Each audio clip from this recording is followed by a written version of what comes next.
All right, looks like we're live. Let's get into it. So, on this week's episode, we're going to be talking about your first 90 days as a real estate agent.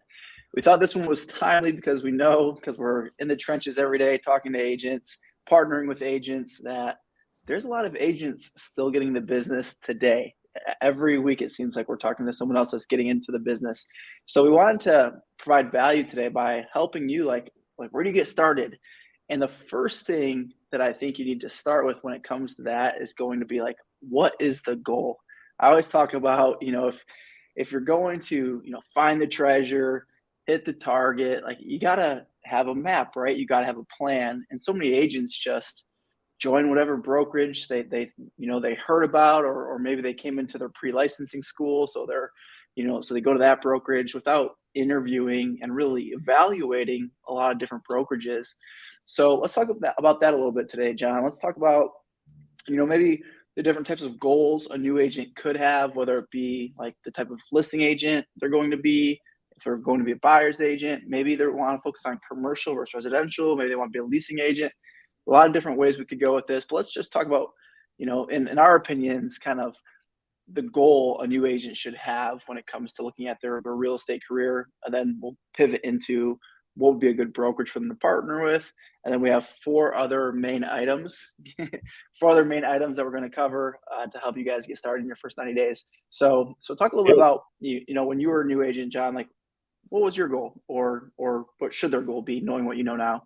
Yeah, man, it's like you don't know what you don't know. So when I first became a real estate agent, I really didn't even know what the landscape looked like. Like, there's different brokerages out there and different brands. Like, why would I go to one versus another? When I started in real estate, I had already determined when I was going for my license that I was going to work for this small independent local real estate company. My mom was a secretary there, and I knew the owner, and he was just going to help mentor me and coach me, which is what I felt like I needed, but I really didn't understand what are the options that are available to me because I didn't know what I didn't know. So kind of what you're saying, when I talk to a new agent, and I just had this experience happen last week, I got introduced to somebody, they were almost through licensing class, and they were like, okay, I want to get into real estate. What do I do?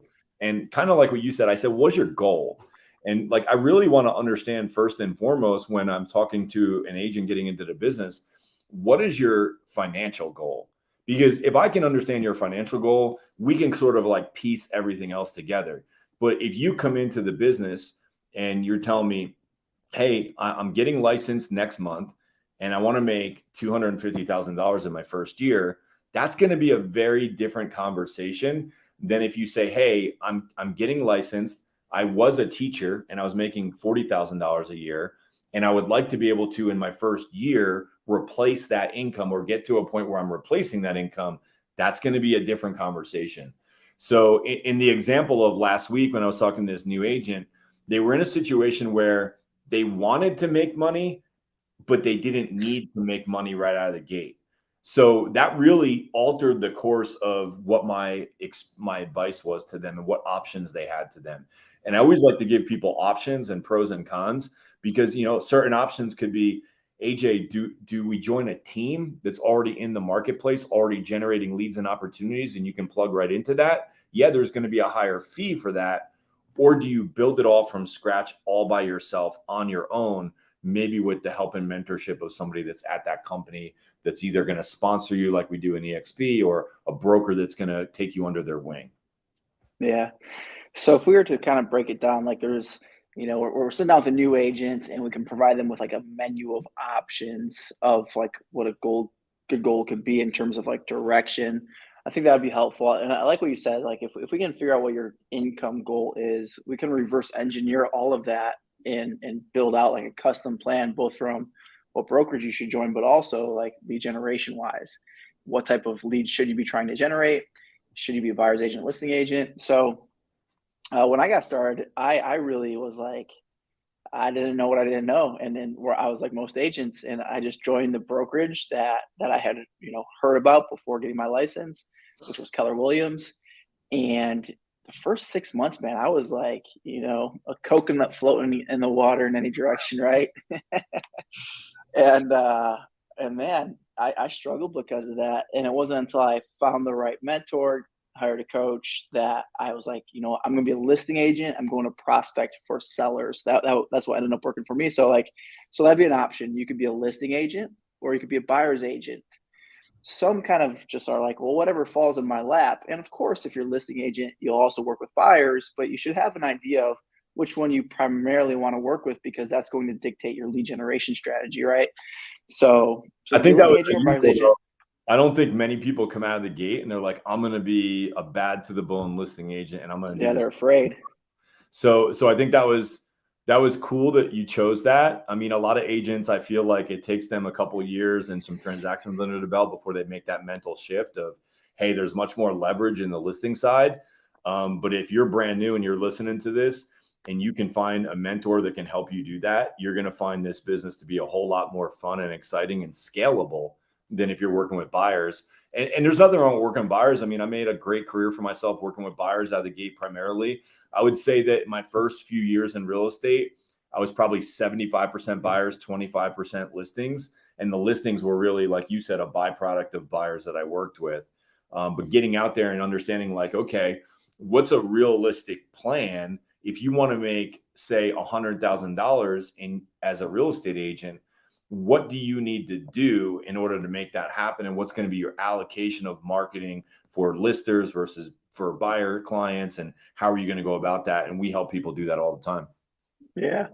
So uh, I think through this conversation and the points we have today, the conversation is just going to open more clarity for you guys. So kind of pivoting into brokerage. So be thinking like, do I want to focus more on listings or buyers?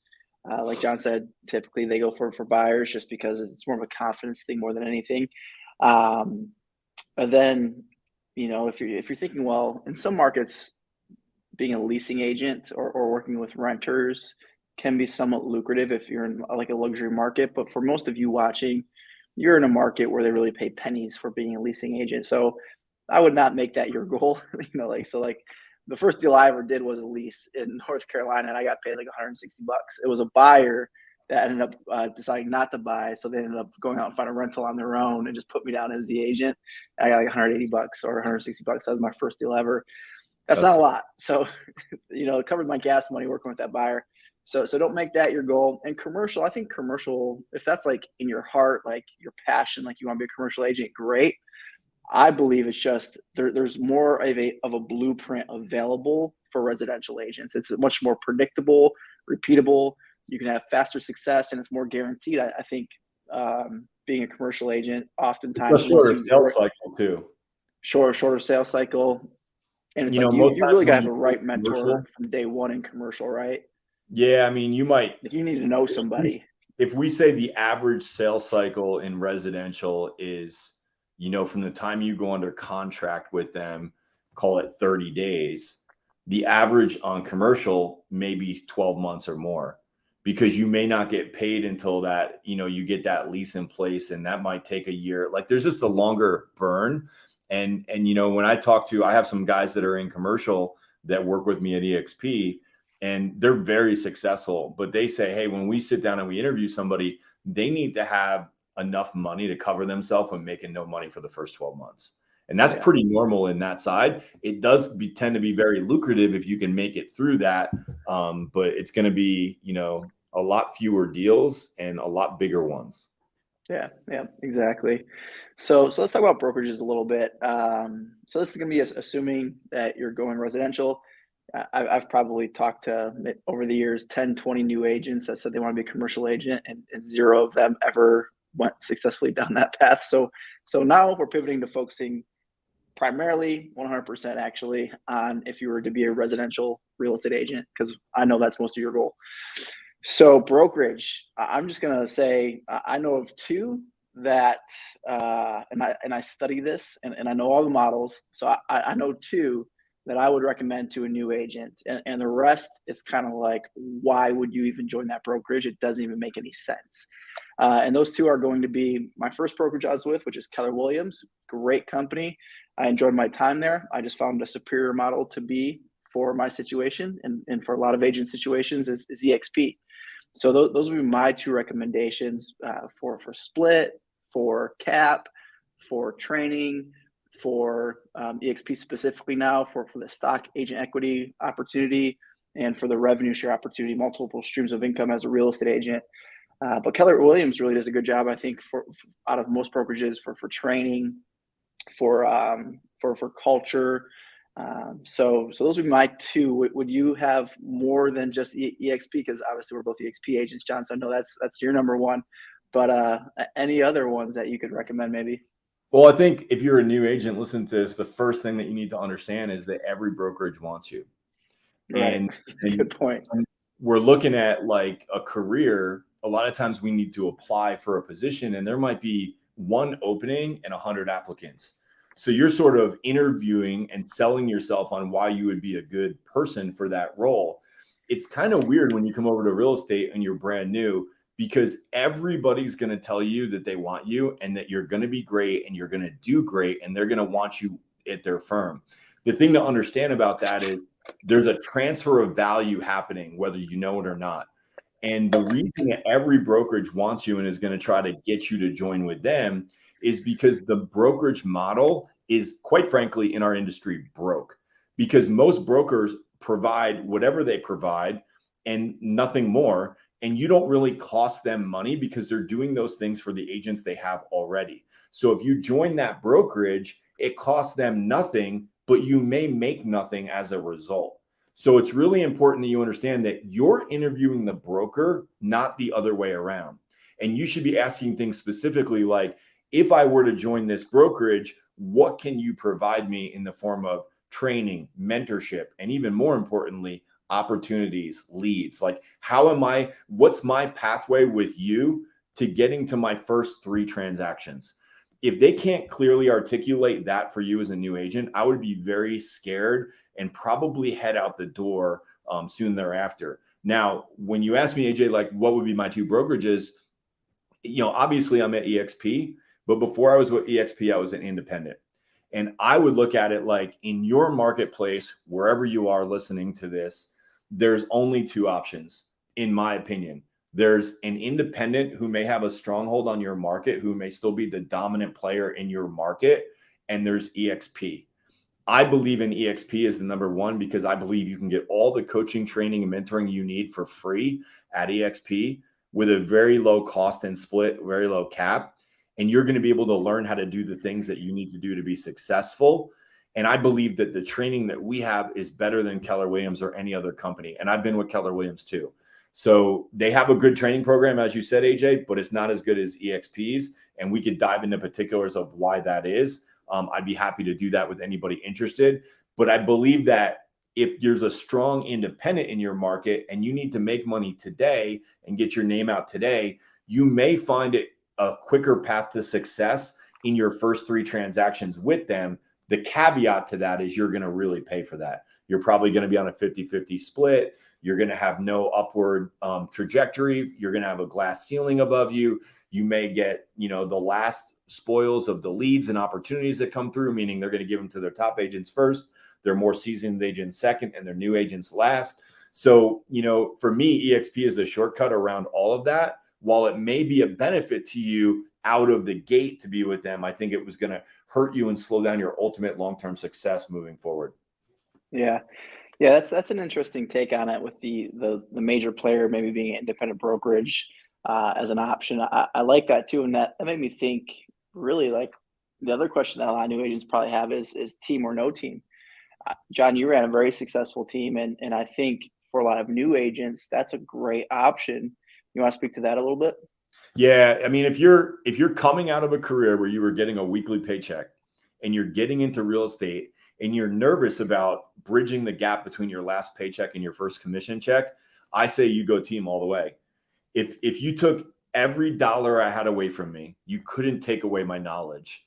And if you drop me in any market in the US and I had to provide for myself and my family, knowing what I know, having run teams at a very high level, if I was brand new in a new market, I would join a team and I would join the best team who's got the most robust lead gen platform, who can show me what their plan is for distributing those leads to their team members. And I would look for an opportunity where the distribution was fair, where the opportunity was visible and tangible, and the coaching and mentoring was available. I would join that team, even though it's probably going to cost me 50% of my commission, because it's not about the commission split as much as it's about getting those deals and making income. So that would be the easiest and fastest way to bridge the gap between my last paycheck and my first commission check. And you're not going to start from scratch putting all those pieces into place in order to generate the leads that then have to be converted into clients that then have to be sold a home and go under contract. You're not going to do that as fast by yourself, even with all the right steps in the right order that we can coach and mentor and train you to, than you could by joining an existing team where those leads are already coming in today. Yeah, yeah, love it. Awesome. Let's pivot now to really like budget, establishing a budget, because now that you've kind of set your goal, let's just say, for example, the agents, their goal is 100K. So we'll kind of use that as a baseline moving forward. 100K in their first year. I think that's, really the goal that most agents set. They're like, man, I just want to make 100K my first year, which is a really a massive goal for a first year agent. That's double. It's almost like double and a half what the average agent makes their first year. I think the average agent in North America makes like $38,000 or $42,000 a year. So not a lot. So 100K is a big goal, but with our mentorship, there's no doubt we can get you there as long as you're willing to do the work. So it's like, what would your budget be? Yeah, exactly. Guaranteed. We'll get you there if you guys decide to partner with us. Link in the description. But of course, you gotta do the work. But we can talk more about that if you guys decide to book a discovery call with us. So now that we have your brokerage, we have your goal established, let's talk about like budget, because this is going to set the framework for what type of lead generation they can be doing. So if you decide to go the team route, you're not going to need a budget. So that's a great option if you have zero budget and you also want maybe some hand holding. And John and I and Lars, we work with teams all across North America, in Canada and the US. So if you decide to partner with us at EXP, we have a vast network of teams that we could help get you placed on those teams to help you out as a new agent if you decide to go that route. So reach out to us on that. But let's just say your heart's set on being an individual agent. That's the route I went initially. Then I started my own team eventually. But it's like, what is the budget? Because there's ways to generate free leads. Those tend to take a little more hustle, a little more work. But then there's also paid leads that can get you to a deal pretty quick without having to sift through so much dirt to find that gold. So I guess let's talk a little bit, John, first, someone who has no budget, and then someone who has, say, maybe $500 a month in budget to put towards their marketing. So talk about some free ways someone can get started as an individual agent. So I think if I'm going to do this very topic, low cost. Or very low cost. I think if I'm going to do this topic justice, like I always want to give advice that's going to keep people safe and on a proven path. So for me, it's simple. It's if you have no budget, then you're really an outlier, and you're going to need to get with somebody who's devised a system that's going to provide a bridge between your last paycheck and your first commission check. When I ran a team, we would do that. We'd bring people out of the service industry, the car industry, and we would say, hey, I know you're used to getting paid every day, but over here, it's going to take a minute to get paid. So we're going to have to get you up to speed. You're going to have to do a deal, and then you're going to have to wait for that deal to close. So we would put people on a draw. So if that's you, that's okay. If you have no money and no budget, I think you need to find a team and you need to be on some kind of a draw. I'm not going to advise that you go out and live on credit cards or do anything dangerous like that. Go find a team that'll put you on a draw, and then you guys can work that out. So that's first and foremost. If you come into this and you say, hey, I have a limited budget would look like probably $2,500 to get started, which is going to be your real estate classes fee. It's going to be your upfront MLS fee to get access to the MLS, which you're going to need to get your lockbox key, your basic requirements to being a licensed realtor. And that's before you even choose what brokerage you're at. And then I think you're going to need 90 days of runway, meaning 90 days of whatever your monthly bills are. You have to have that set aside to get started, unless you're going to have somebody bridge that gap for you. So if you're going to do that and you have 90 days and that's all you have is 90 days plus 2,500, then I think you need to join a team, whether you want to or not. If you're going to do it independently, like you're suggesting, AJ, I think to be safe and wise and really plan for success, I think you need 6 months of runway plus the $2,500. So if your household bills, your car payment, your rent, whatever is say 3,000 a month, then you need 18,000 plus 2,500. And that's being real. And maybe you can get that from a family member or borrow that, what have you. But I think that's really giving you a correct expectation. Now, on top of that, if we're going to have a marketing budget, which is what we're talking about, and even if that marketing budget is $500, I would tell you to do what I did, which is go after low cost to no cost leads. And I would pursue expired and visible marketing, which I know you can speak a lot to, AJ, because you really excelled at that in your career. I would also do open houses for people, and I would get out there and I would promote myself online. And you have to have some kind of a lead gen platform in order to get them the access and the properties and manage them. Good thing is at EXP, you get that for free as part of your monthly technology fee. And you're going to get a platform that's going to allow you to grow your business. Yeah. Good advice. I'll take it a slightly different way. I think the concept of having your living expenses in the bank, if you're the sole income earner for you or for your family, is a must. You need to have, you don't want to be stacking, say, 3-4K a month for living expenses on a credit card while you're trying to get launched in real estate.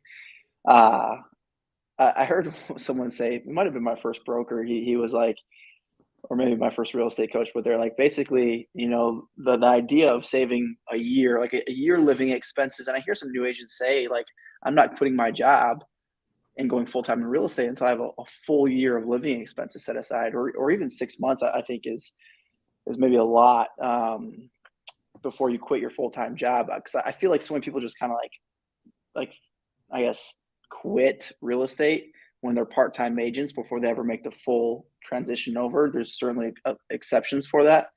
I know I just see a lot of agents when real estate really is their plan B, because they still have a full-time job that's taking the majority of their time and energy, then they never succeed with their real estate career. But if you were looking to get started, like day one, individual agent, you had say 90 days living expenses in the bank.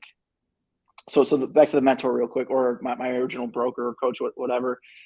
They said once you get to the end, so basically you're not really working that hard until that 90 days is up, or that 180 days is up and your savings is depleted. Then your back's against the wall. Then you start making the lead generation calls and prospecting, It's so your true. business starts to take off. It's like, that was true for me too. It was like after 6 months of like not really going all in, and I saw like savings being depleted. I saw not a very bright future. I was like, okay, the time is now. Let's go. So if you're like, all right, the time is now. Let's go. Then, and you have a zero budget aside from what you're paying for living expenses, I'd be like, I would go so hard on open houses and door knocking. So open houses for other agents in your market, maybe other agents in your office or at your brokerage, and then just door knocking for expireds, for sale by owners. You can find both those on the MLS. You don't need to pay anything for that because you're already paying for the MLS. And then also when you're doing open houses, you can door knock all the houses around that open house. Let them know that you're doing an open house, so they see you're actually working, more than just sticking a sign in the yard. And you can say, hey, by the way, come by, check it out. And by the way, when do you plan on selling your home? And they might say, well, actually, we're actually thinking about doing that this summer or whatever. So those would be absolute free ways. You can also get buyer leads from Facebook groups, but you do need a platform like John mentioned through EXP. It's including your monthly costs, so you can do that. We have landing pages and all that are included, so you can make a landing page, post properties in Facebook groups like online garage sale type groups, and there's training inside our brokerage every week live on this type of stuff. So those are absolute free leads. And then if you got a little budget, I always say get something like RedX and then just start calling, hitting the phones, FSBOs, expireds. I was able to go from selling just 6 houses my first year. Somehow I got rookie of the year at Keller Williams selling 6 houses, made pretty much no money. And then my next year, I sold 36 houses as an individual agent. And that was all because expired prospecting mixed in with some FSBOs. So just figure out that budget for you. Super good stuff, man. Like, it's easier to look back, right? And say, this is what we did that led to success. And we kind of like skip over all the gaps of times that we were not successful. Oh I yeah. remember when I first moved to Charlotte and I was a part-time agent and I had two other jobs in addition to real estate and I was trying to make it work. And it wasn't really until I went to a conference and I saw people that were just having success that was mind-blowing to me. And that's when I went all in, burned my boats, got rid of my other two jobs, joined Remax. Now, on top of having no money, I had a $1,200 a month Remax bill that I had to pay. And I was all in. And I was like, I have to make it. And something magical happens when you put your back against the wall, like you were saying. And I just had to make it happen. And I remember a property came on the market and it was it's not expired. It was a new listing. It was during the recession. So it was a foreclosure. And it was a house that had sold for like 800 and some thousand, like 12 months before. And it was on the market for 501,000. And I was like, man, this is the hottest property on MLS right now. And I'm going to find a buyer for it. And I literally called everybody that I knew. And I told them, I said, hey, I know you're probably not in the market to buy this home because all my friends were like, barely renting homes, maybe buying first-time home buyer types houses, not $500,000 houses. I said, but you've got to know somebody that wants this. You grew up here, you know people. And through that approach, I found a friend of mine who had a dad who lived an hour away who was looking to buy something in our market that was a good deal. And I got him over to look at that house and we closed on it. And literally it kept me alive for another few months. Nice. But it's stories like that I hear over and over and over again. You've got to be urgent and excited about what you're doing. And you've got to look at the market and become an expert.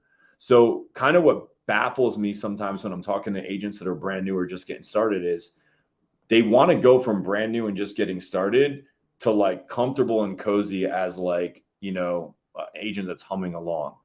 And I'm like, you have to become the expert first, even if you're brand new.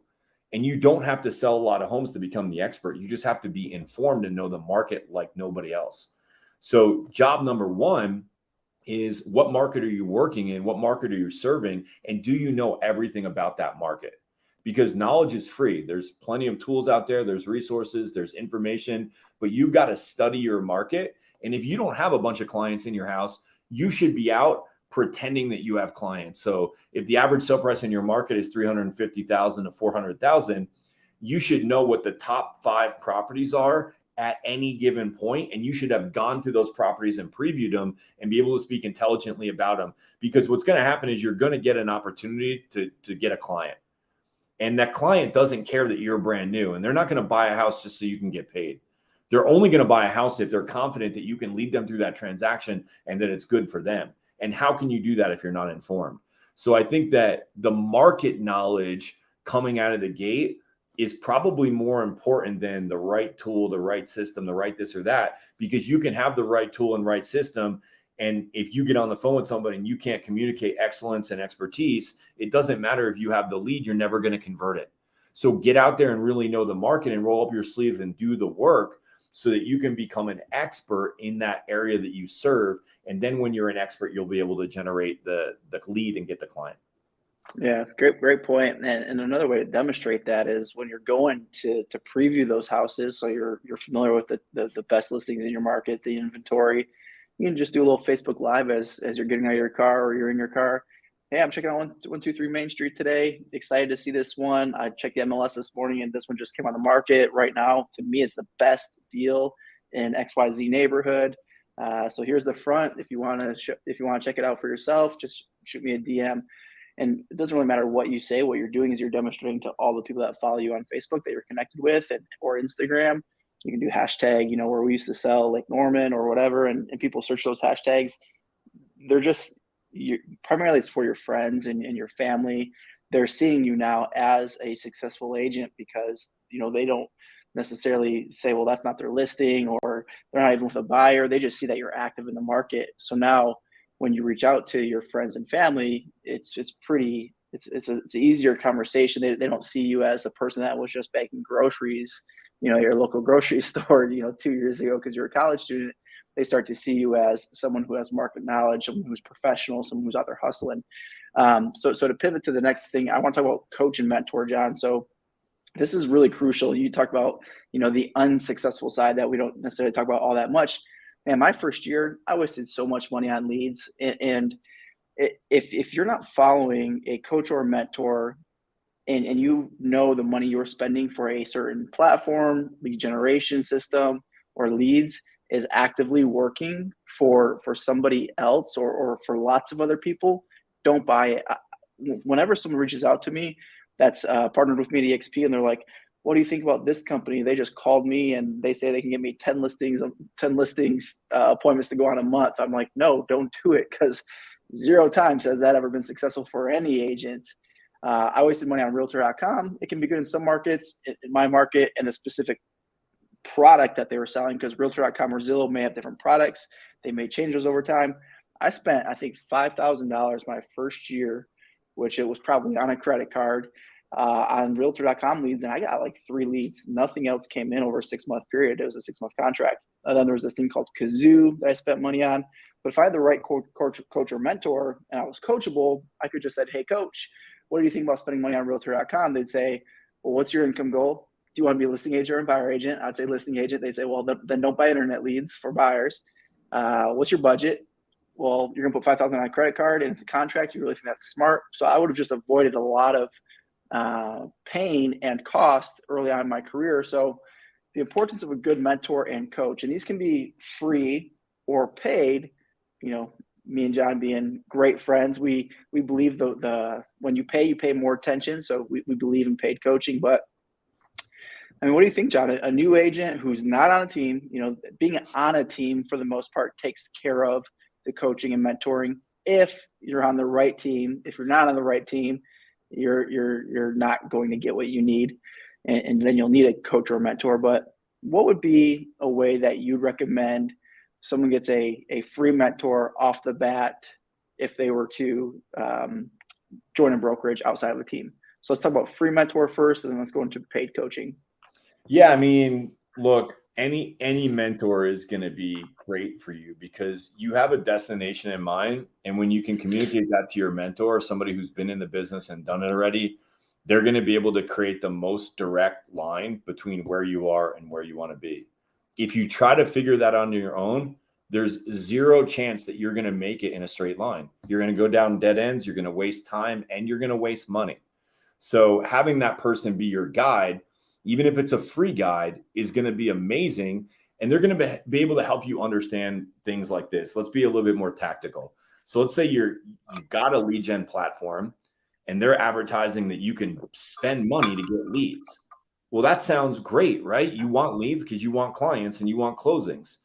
But if you don't have a correct expectation of what those leads are and what the conversion rate in the industry is, you might be spending $500 a month to generate 20 leads.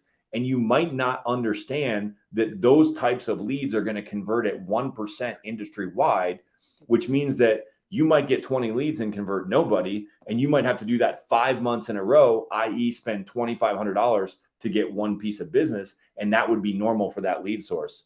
That's what a mentor can help you understand. When the flip side is, you could spend $40 to promote somebody else's listing on your platform and generate 20 leads on that same $40 spend that you were spending $50 to $500 over here. And the leads that you get from that $40 spend will actually convert at a 5 to 10% rate instead of a 1% rate. You're not going to know that when you're new. Those are things that a free mentor can help you. When you transition from free to paid, what you typically find is that you get accountability. Meaning if we're in a free relationship, I'll tell you what the path looks like and I'll tell you what the best plan of attack is. But if you actually want somebody to hold you accountable to making sure that you execute on that plan, you're probably going to have to pay for that level of accountability. So when I think free, I think direction. When I think paid, I think action. Like who's going to hold me accountable to the actions that are going to get me to my destination. And for a lot of us, myself included, that really works for me. Yeah, that's a great way to look at it. I never quite looked at paid coaching that way, as that's like when the accountability piece comes in. I see so often, because I've coached agents in the past for free, part of our partners, and we still do coaching, but it's more, hey, here's the path. It's not the accountability piece, because accountability piece, it's a lot for both the person holding you accountable and you being the person accountable. It's a pretty intense relationship, and both parties need to be extremely committed. So when I try to do it on a free basis, the person that wanted to be accountable, they just said they wanted to be accountable, but they really didn't, and they had no skin in the game. So they wouldn't track their numbers, they wouldn't hit their numbers, and then like after like 3 weeks of them not reporting their numbers, it just kind of fell apart. As soon as it transitions to paid, it's like they're showing up, they're hitting their numbers, they're taking listings. One of the cool things that I like about EXP specifically as a brokerage is that we have really a mentorship type program already built in, and we do have a formal mentorship program for our new agents where you get a local mentor and all that. But that's not what I'm talking about here. I'm talking about when you decide to join EXP, like you could partner with us at EXP, we'd be your sponsor. But I look at that as we're really your mentor. We're going to mentor you at EXP for free. And myself, John, and Lars, we've all been very successful selling houses. We've been very successful coaching other agents. So, And we blur top those in the lines. industry.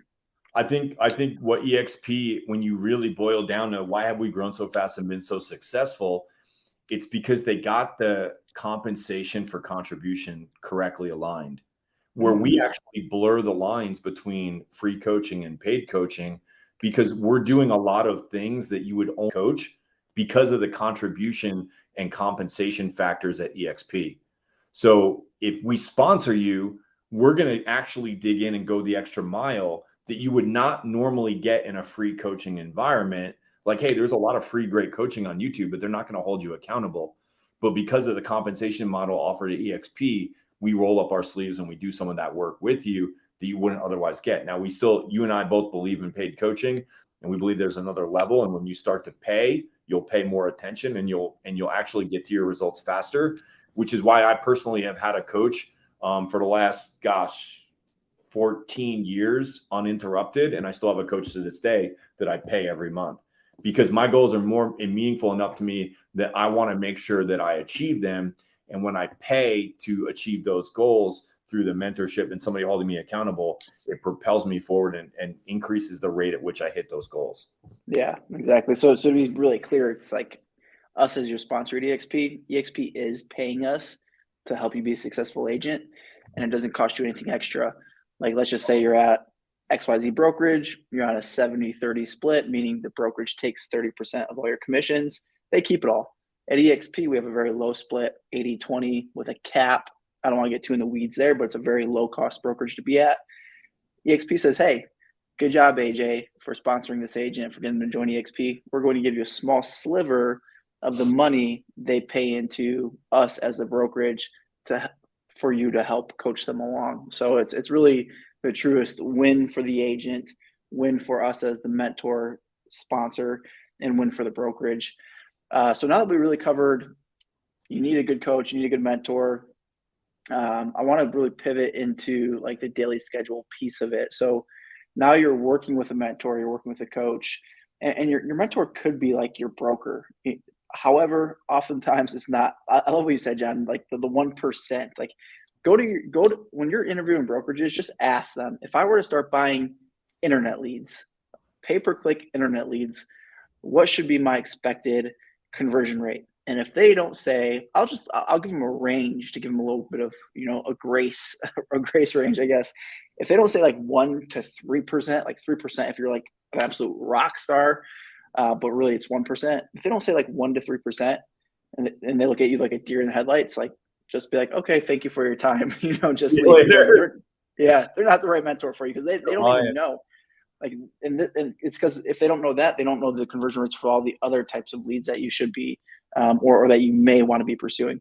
So you got your mentor, you got your coach, daily schedule. You want to start crafting this with them. I learned early on in my career, if it's not in your schedule, it doesn't exist. So you need to actually have I went back old school again. I always found myself more successful by just having an old school. This is like $5 on Amazon. It's just every day is laid out 15 minutes. Like, if you don't have your schedule pre-planned for the entire week with income producing activities, you're setting yourself up for failure. Every day you should have 2 to 3 hours of lead generation, like in the morning when you're fresh. I used to put in pencil, because sometimes you might have to erase and put it somewhere else in, but I would have like already set in my schedule my listing appointments. I didn't have any listing appointments yet, but I had the time available where I was going to go on them. And if I didn't have an appointment during that time, I could go preview more properties, like John mentioned.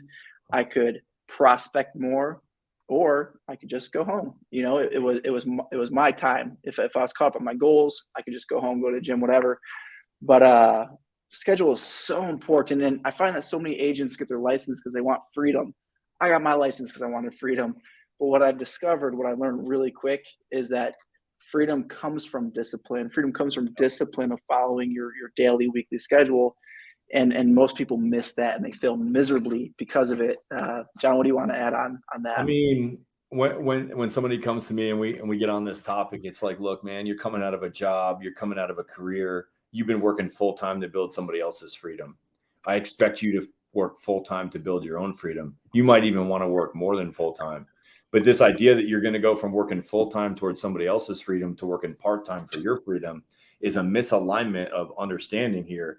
Because the reality is, if an agent gives us 10 solid hours per week of prospecting, they'll make more money than they can ever imagine. The question is, can they do that consistently over the long term? Because Angela Duckworth in her book Grit says, enthusiasm is common, endurance is rare. You're excited about this career in real estate. You're excited about what the possibility are, but you treat it like a hobby. So if you'll come in and you'll have, a solid schedule and you'll pre-plan those time blocks out in advance, and you'll treat your prospecting time blocks like you would an appointment where you're in somebody's house for a listing appointment. Like when you're at a listing appointment, you're in somebody's house, you're not changing your laundry, you're not checking your phone, you're not, going for a bike ride. You're there present with them. That's what you have to treat your prospecting like. And when I think of all the greats that I've ever known in real estate, they treat their prospecting time, whether they're selling 10 homes a year, 100 homes a year, or 1,000 homes a year, they treat their prospecting time like coveted appointment time. Yeah.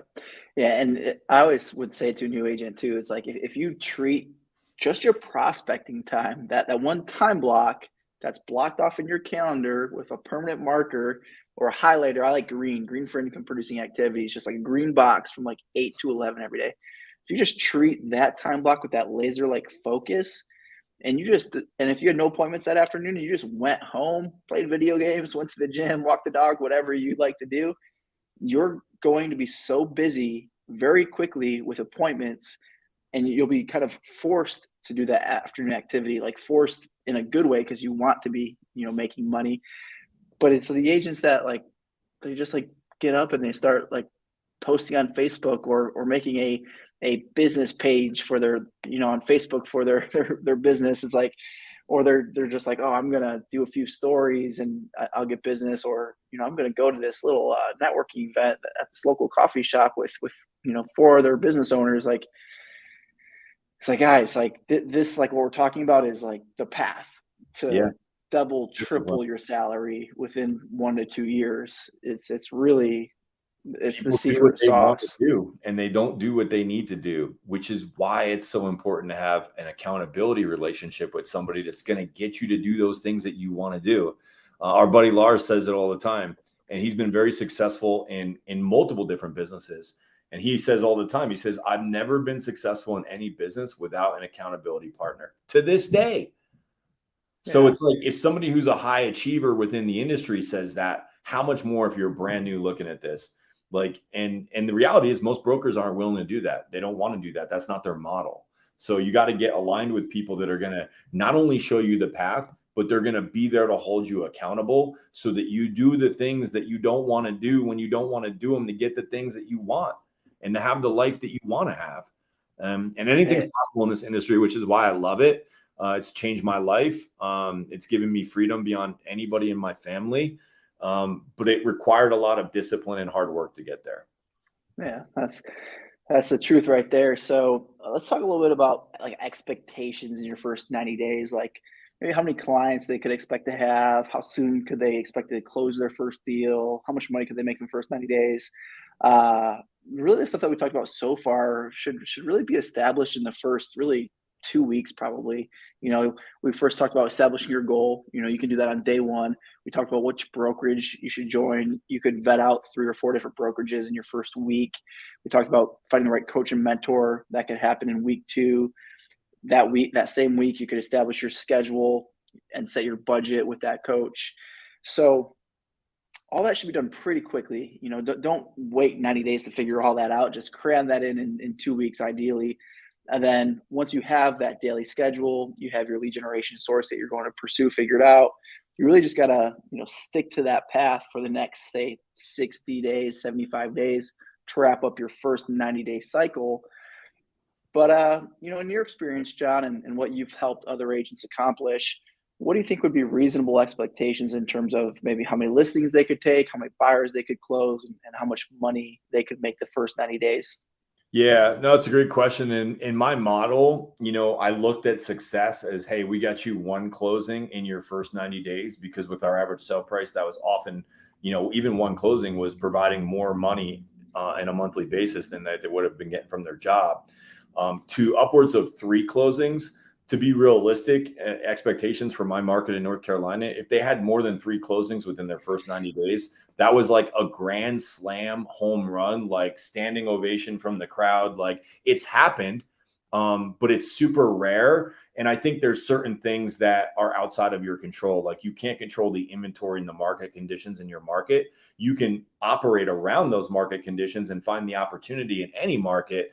But, if you're strictly going after a listing opportunity in a market where the average days on market is over 100 days, like when I started in the recession, hey, you might get a listing, but when's it going to close? You might have to do price reductions over the next 3 months to get it to where it needs to be to get it to close.